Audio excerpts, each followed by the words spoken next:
রাস্তার পাশে উদ্ধার বিশেষভাবে সক্ষম এক যুবক। ঘটনায় চাঞ্চল্য উত্তর দিনাজপুরের রায়গঞ্জে। রবিবার সকালে কাজে যাওয়ার সময় রায়গঞ্জের দোস্তি মোড়ে পুরনো জাতীয় সড়কের মাঝখানে এক বিশেষভাবে সক্ষম যুবককে পড়ে থাকতে দেখেন স্থানীয় এক ব্যক্তি।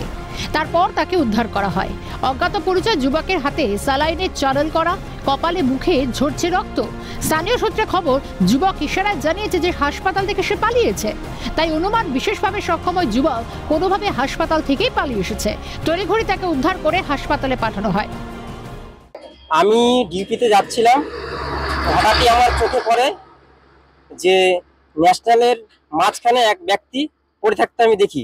সে হাঁটা চলাও ঠিকঠাক করে করতে পারে না, কথাবার্তাও কিছু বলতে পারে না। দেখে কি মনে হলো? দেখে মনে হলো যে হাসপাতালে ছিল, হাসপাতাল থেকে পালিয়ে আসছিল।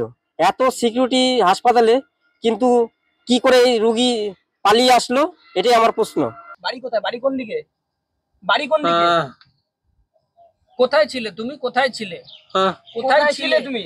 হসপিটাল? হসপিটালে ছিলে? কি করে এলে এখানে? ঘটনায় ফের প্রশ্নের মুখে সরকারি হাসপাতাল। সকলের নজর এড়িয়ে হাসপাতাল থেকে কিভাবে একজন বিশেষভাবে সক্ষম রোগী পালিয়ে গেলেন? কোথায় ছিল হাসপাতালের নিরাপত্তা? তাহলে হাসপাতালের প্রত্যেকটি বিভাগে কি ছিল না নিরাপত্তারক্ষী? যদিও এই প্রথম নয়, এর আগেও হাসপাতাল থেকে রোগী গায়েব হয়ে যাওয়ার অভিযোগ ওঠে কালনা হাসপাতালে। অন্যদিকে বাঁকুড়ার সোনামুখী গ্রামীণ হাসপাতালের ভিতর থেকে মৃত সদ্যজাতকে কুকুরের মুখে করে নিয়ে যাওয়ার ঘটনাও সামনে আসে। ফলে ঘুরপাক খাচ্ছে সরকারি হাসপাতালে রোগী নিরাপত্তার প্রশ্ন। কেন এত উদাসীন হাসপাতাল কর্তৃপক্ষ? নন্দদুলাল সরকারের রিপোর্ট, ক্যালকাটা নিউজ।